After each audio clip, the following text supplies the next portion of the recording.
Le Maroc bénéficie de 26 projets de développement d'un budget de près de 600 millions d'euros parmi les 33 projets labellisés par l'Union pour la Méditerranée en faveur de la région euro-méditerranéenne, soit un taux de 80%. Les projets approuvés par l'Union pour le Royaume touchent les domaines de la jeunesse, de la promotion des compétences de la femme, le soutien au développement durable et l'environnement. La filière sucrière occupe une place stratégique dans l'agriculture marocaine et se positionne parmi les secteurs agro-industriels les plus importants. Ce sont les mots de Aziz Ernouch, le ministre de l'Agriculture et de la Pêche maritime. La filière sucrière contribue largement à l'exigence nationale de sécurité alimentaire, à la couverture des besoins en sucre et à l'amélioration des conditions de vie de 80 000 familles de producteurs de plantes sucrières. La production du sucre blanc à partir de plantes sucrières local a atteint 510 000 tonnes cette année au Maroc, soit un taux de couverture de 41% contre 29% en moyenne lors des 5 dernières années.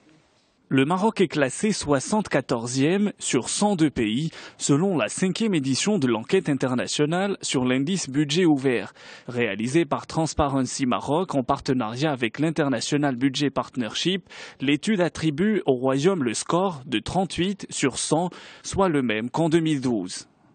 Le nombre de paiements par carte, y compris les paiements sur guichet automatique et ceux en ligne, s'est établi globalement à 29,7 millions d'opérations à fin 2014 pour une valeur de plus de 14 milliards de dirhams, soit une augmentation de près de 16,5% en nombre et 17,4% en valeur selon Banque El Maghrib. La progression des paiements par carte s'explique essentiellement par l'accroissement des paiements de proximité à travers les terminaux de paiement électronique avec 23 millions d'opérations pour une valeur de 13 milliards de dirhams, en hausse respectivement de 20% et 18,5% par rapport à l'année précédente, explique la Banque centrale qui vient de publier un rapport annuel sur les systèmes et les moyens de paiement et leur surveillance pour l'année 2014. Avec une part de 78% des transactions effectuées, les opérations sur TPE représentent l'essentiel des paiements réalisés par carte bancaire en 2014, soit 3% de plus qu'en 2013,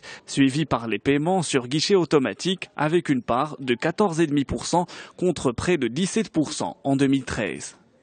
La dette publique espagnole a atteint 97,7% du produit intérieur brut au deuxième trimestre de l'année en cours et dépassé le cap des 1 000 milliards d'euros selon des chiffres publiés vendredi par la Banque d'Espagne. Il s'agit de la première baisse de la dette publique espagnole au niveau du PIB depuis l'éclatement de la crise financière mondiale en 2008, fait remarquer la Banque centrale. La quatrième économie de la zone euro devrait finir l'année 2015 avec une dette publique située à 100,3% du PIB, puis à 101,5% en 2016 avant de refluer à 98,5% en 2017 selon ses prévisions. La dette publique espagnole, qui n'était que de 36% en 2007, a explosé avec la crise économique alourdie par le sauvetage des banques en 2012.